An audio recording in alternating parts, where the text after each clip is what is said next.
Okay. Let us go with our process para ma-review nyo to. Our first process natin is about market session. We have the Asian, 8 to 11. The London, 2 to 5. And then the New York is around 8 to 11. Hindi naman ibig sabihin sakto na dapat yan. Ang ibig lang sabihin yan, let's say kung pipiliin mo yung 8 to 11, at least before 7, nandyan ka na, or 7, nandyan ka na to analyze the market using our checklist, yung checklist mo. If you are going to choose London, at least before 2, nandyan ka na. Or New York, andyan ka na before 7. Yun yung idea na yan. Or after 11, pahinga ka na. After 5, mag-rest ka muna. After 11, matulog ka na. So that is the first process. Next, COT. Well, at least, dapat na-check mo yung COT ng kuan. COT is every Saturday. Na-check mo ng Sabado.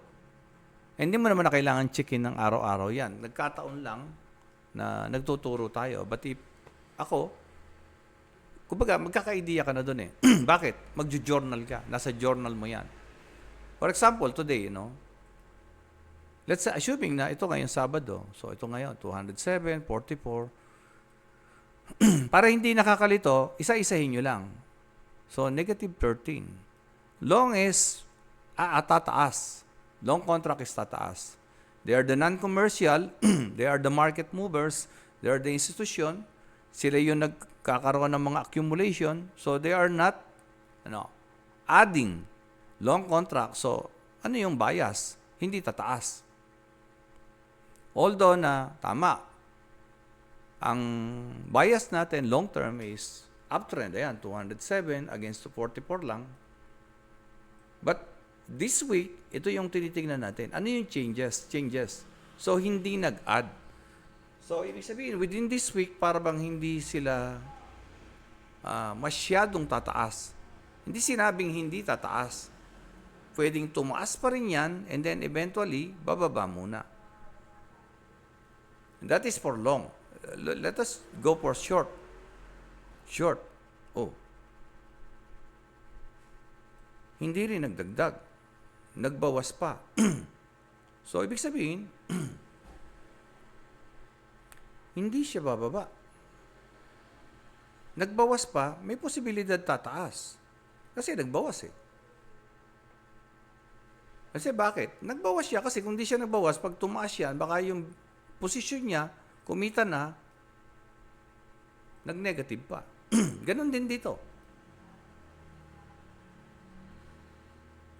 Hindi na nagdagdag, nagbawas pa. Kasi bakit? What if bumaba?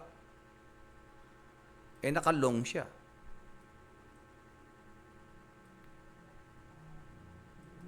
Di ba? Ba't hindi nakakalito yan?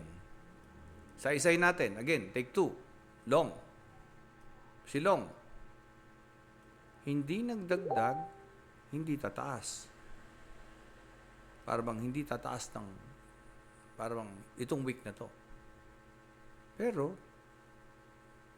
nagbawas pa siya. Nagbawas pa siya. Ibig sabihin, hindi na tataas. Paano kaya yung posisyon ko kung hindi ko ito tatanggalin? Hindi na tumaas, nag-buy ako dito, bumaba. Talo ko. Dito naman sa short. Hindi ako nagdagdag.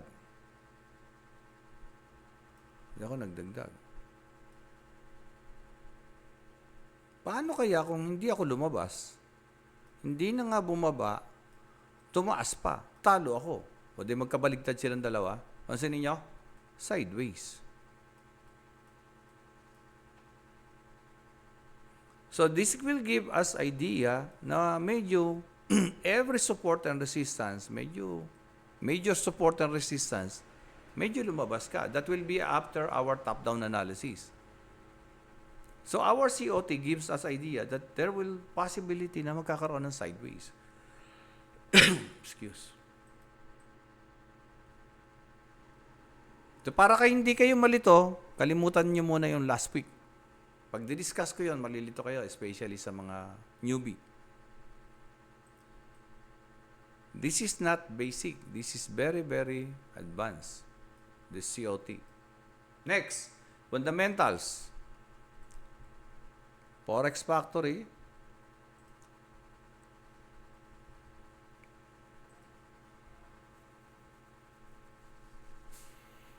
Balikan natin yung non-farm payroll.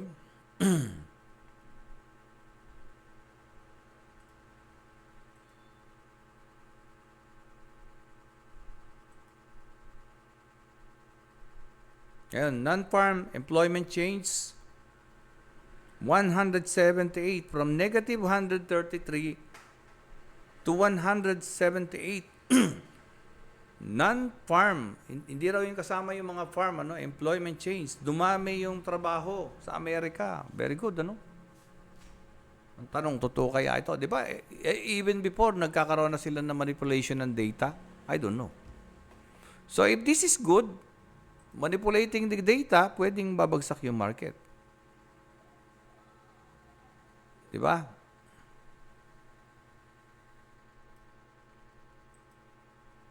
News.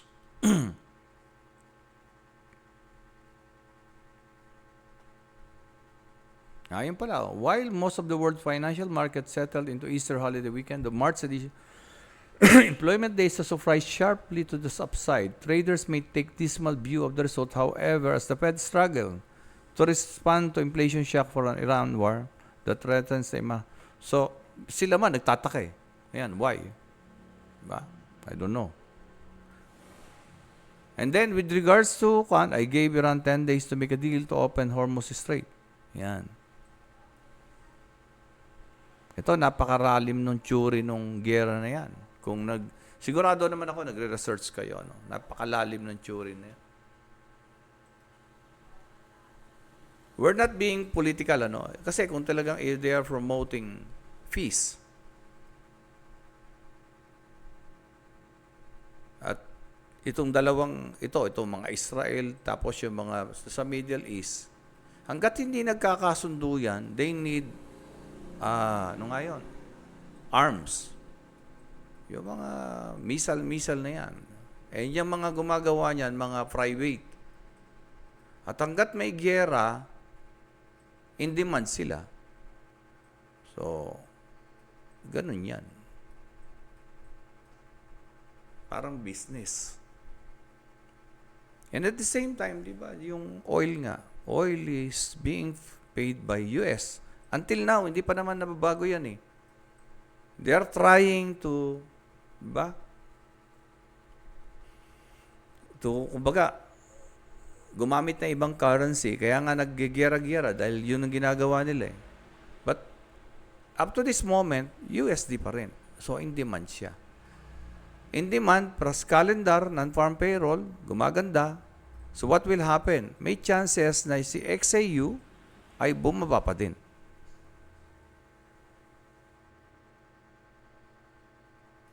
Kung si COT hindi tataas, si non-farm payroll bababa, o di align sila.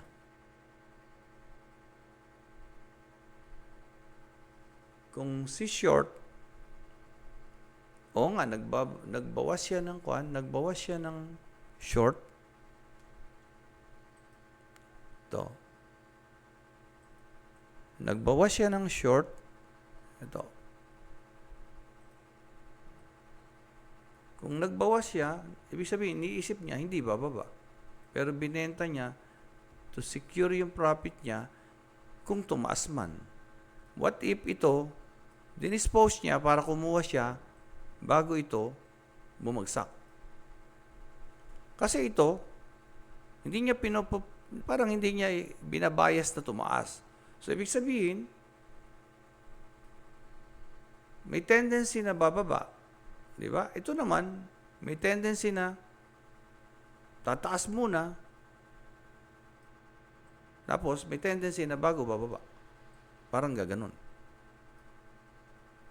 Or pwedeng gaganyan, tapos gaganyan, tapos babagsak.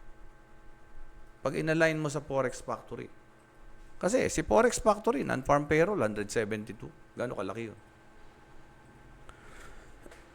At holiday yun. What if pagbukas-bukas, yun ang mangyari. Nako, paano gagawin namin, mate? O, tingnan nyo yung anong gagawin natin mamaya.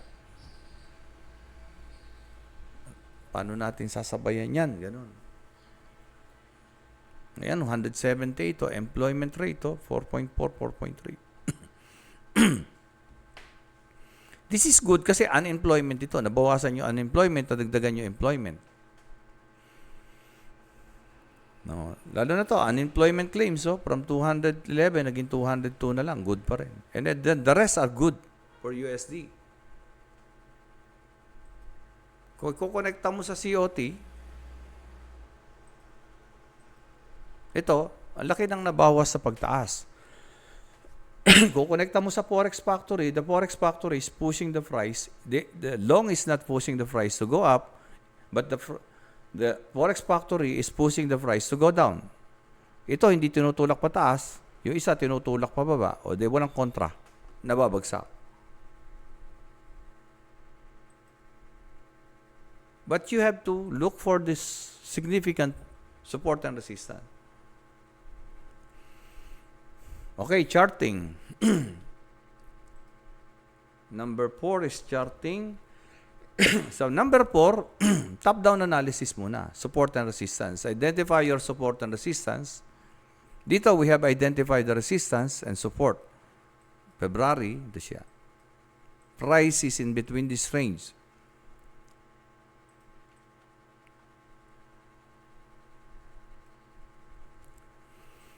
Monthly, bias is, ito yung bias talaga niya, this is a correction.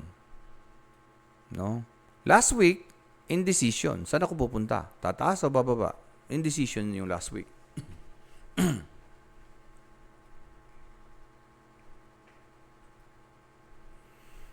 Kaya lang, hindi naman tayo nagsuswing. So, ang pinaka-relevant dito is yung support and resistance. Hindi kaya ng capital natin swing. Weekly. So, sa weekly, last week, ayan, meron tayong, ito. Pwede tayong magdagdag ng ganyan. Kaya lang, ayun na yung yellow. Ayun yung resistance ng weekly. Ito naman, since yung price nandito, ito ngayon, ginawa ko lang blue na solid kasi ito na, support na siya ngayon.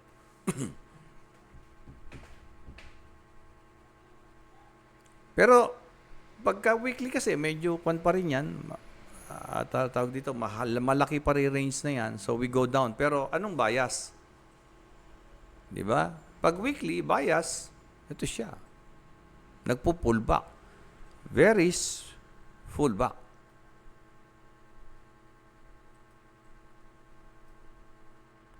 Kasi kung market structure ang titingnan natin, ito yung market structure niya. Hanggang dito. Major high, major low.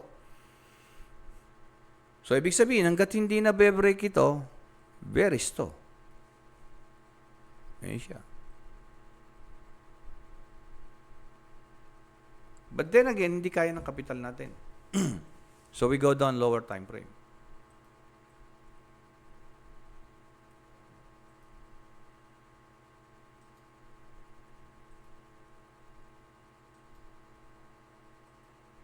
But what is important here is the support and resistance ng weekly, monthly. And then, itong galaw na to. Although this is anong tawag dito?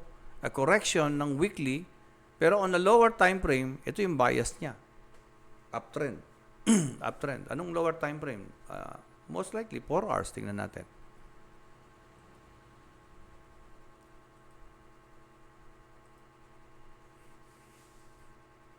So, ayan siya. Di ba? Dito pa lang, makikita nyo na. Low, high. Higher low, higher high. Higher low, higher high. Higher low, higher high. high, mukhang hindi nakuha, di ba? Hindi na break. Ito kasi na break ang structure. Ito kasi solid. Oh. Ito wala. Tapos ito yung low. Yun nga lang, hindi rin na break. So lumalabas, andun pa rin siya sa range niya.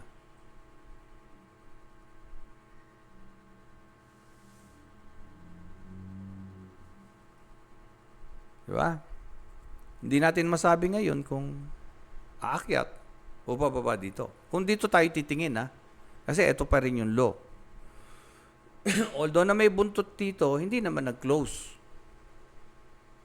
Yung body sana dito.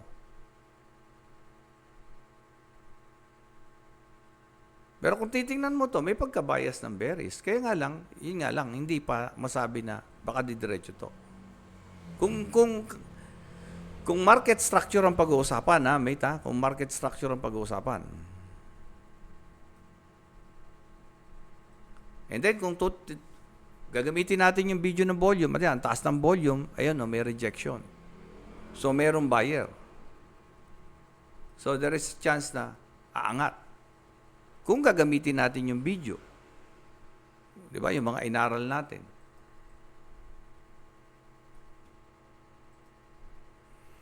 Since malaki pa rin yan, we go down lower time frame, 4 hours. Ayan.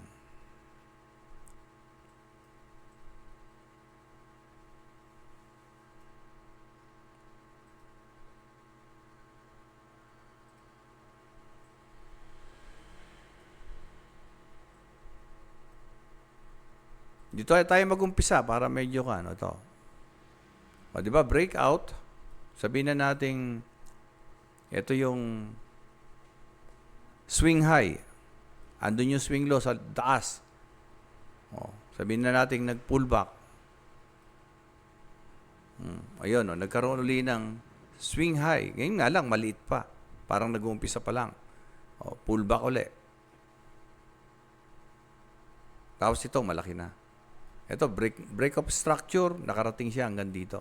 So, this will now be our major low, and this is our major high. Parang dito kasi, nag-uumpisa pa lang. This is 4 hours. So, sabihin na natin ito kasi dito nag-umpisa, natapos dito, bumalik. So, this is now our major low. Our major high. Nabutas na naman, ayun siya. So, this is our major high. This is our major low. And these are internal structure. If this is our major low, so ayun pa lang yung chok.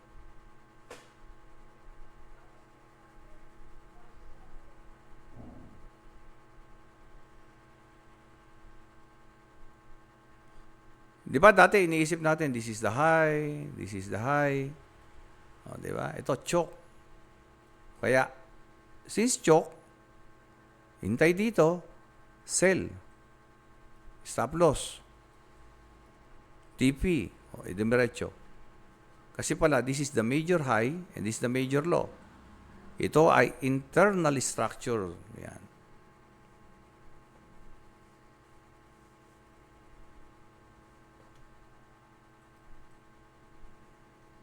O, di ba tama naman, mate? Sell? Yes, tama naman. Kaya nga lang, eto na siya. Support. So, it's not about market structure lang. It's also about support and resistance and volume. And we have this, our volume, itong buo na to, these are rejection or liquidity sweep.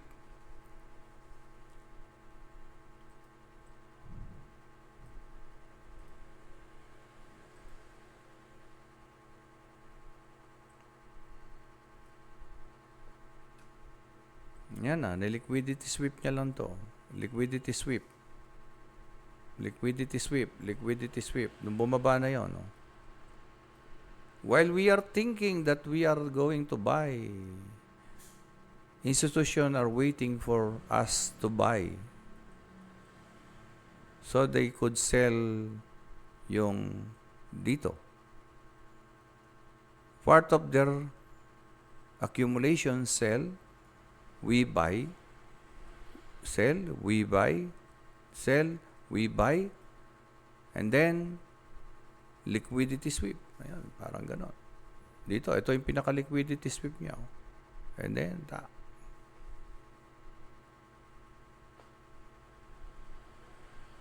what if may pending order ka rito pala, no? Pwede mangyari, di ba?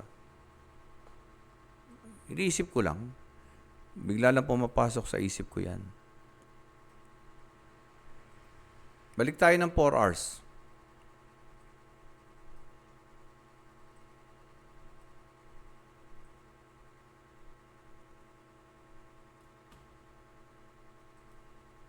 Di ba? Low, pullback, from here, na-break ito. Nung ma-break ito, yan, tapos nag-pullback ito, nagkaroon ng major low and major high. Anything inside the major high range and low is internal structure.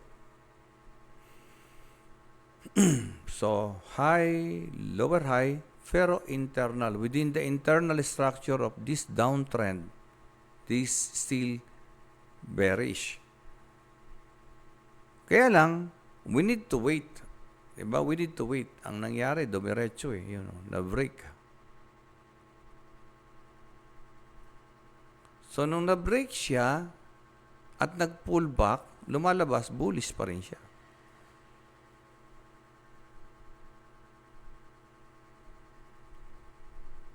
Kasi nung na-break siya sa nanggaling dito.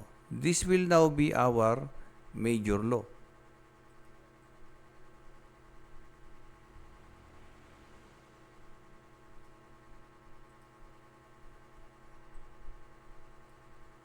Di ba yung dire-diretso na yan, no? Ayan, no?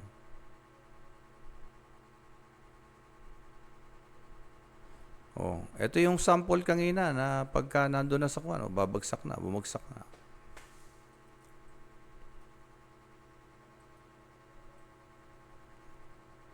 Oh, mate, ibig sabihin, buy tayo.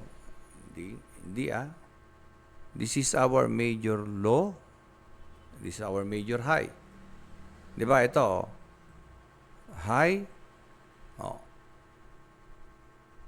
High. Pero ito yung major. This is internal.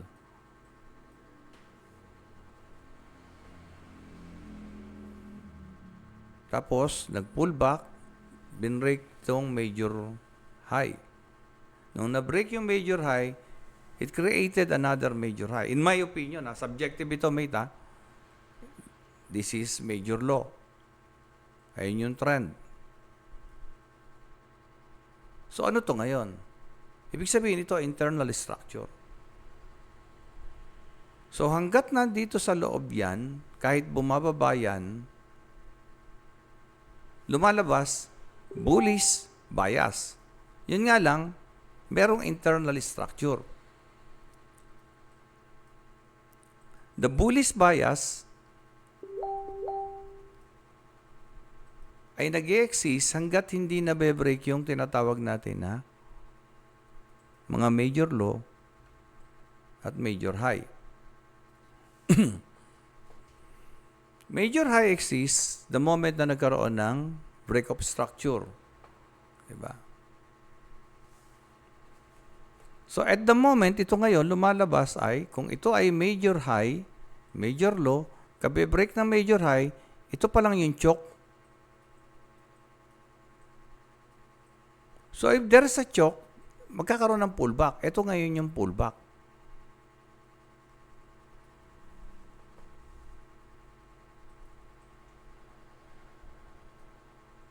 So nung nilagay natin ito ngayon, I was thinking that this is now my major low, major high.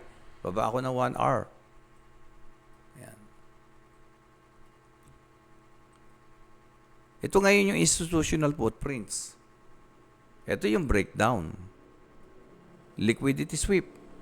Liquidity sweep. Meron pa. Ito pa.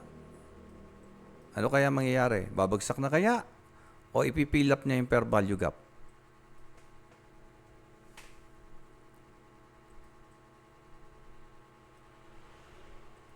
Di ba pwedeng ipipill up niya yung fair value gap? Negative 13,000 COT. Hindi tutuloy. After na ma-fill up fair value gap, order block, then, habang tumataas yan, retailers are buying. Liquidity sweep again. Then, liquidity sweep, another liquidity sweep. Order block. Order block. Di ba? Ayan, blue. Lux Algo na yan. Hindi na akin yan.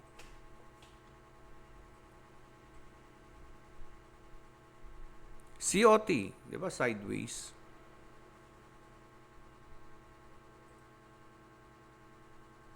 If this is the major low, this is the major high, di pwede mag-sideways. I don't know yet kung saan pupunta. Pero yun yung pinapakita nung analysis. Yun yung nakikita ko, ha? But tomorrow, I don't know kung saan pupunta. Kung aakyat ba muna o bababa muna. Doon papasok ngayon yung market session. So that is our market structure, di ba? Major low, major high.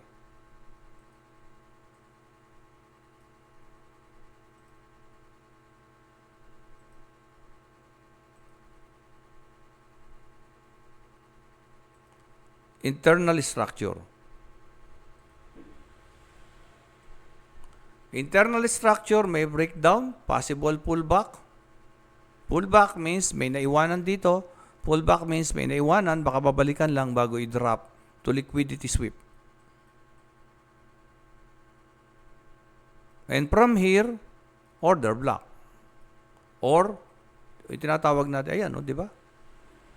Dito siya nag-break, So, demand zone.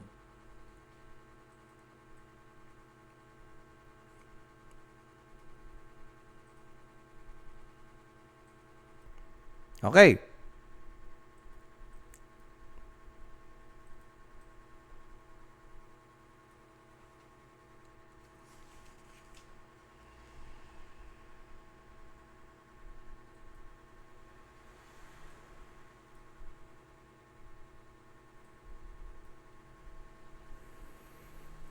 Kung ito umakyat, di ba? Umakyat ito.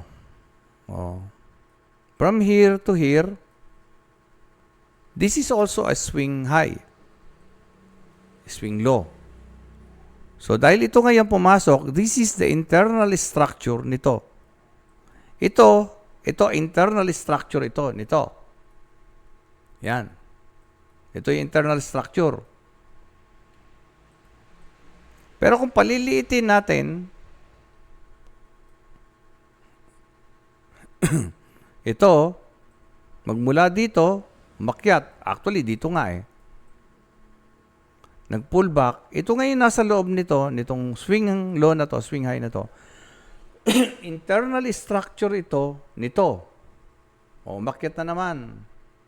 Ito, internal structure nito. Umakyat na naman. Diba? Nag-breakout Ito, swing high, swing low. Internal structure dito. Ito, breakout na naman, Yan. Ito, na-break up structure na naman to. Ayun. Nag-pull back. Na-break na naman ang structure. Ito. Ito, hindi valid. Ito, dito pa lang naging valid. Yeah. Pero, paliit na. Di ba pag mag-uumpisa, maliit? At pag patapos na, paliit. Kaya dito, makikita mo dito, ito. Yan na lang. Yan na lang. Yan na lang. Bumagsak. Liquidity sweep. Liquidity sweep. Liquidity sweep. Di ba huminto? Nung last week, huminto. Tapos, bumagsak ng mga laaw na media. Another liquidity sweep. Ayan, liquidity sweep siya. Tapos, nagkaroon ng ganyan. Bumalik. Pullback. Pullback because of this breakdown.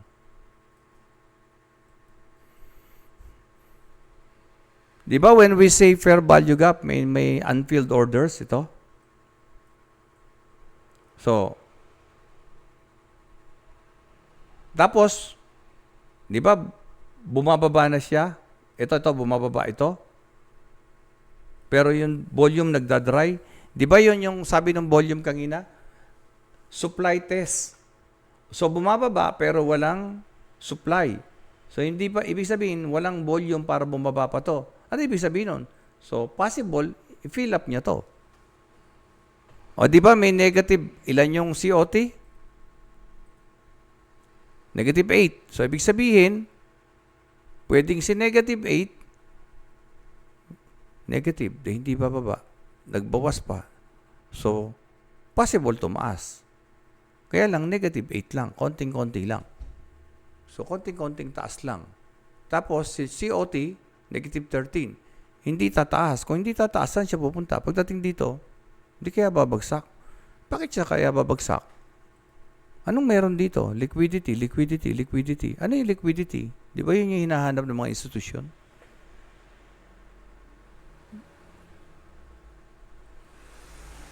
Does it make sense, mate? Yung binubulong ko sa sarili ko. Okay. Thank you po. Any question, mate? Baka may tanong kayo habang... Ay, dali. On po. Sa mga may mga new joiners ba? Ilan ba tayo ngayon? 42, oh. Madami-dami pala tayo ngayon. Create. Stop recording. Oops.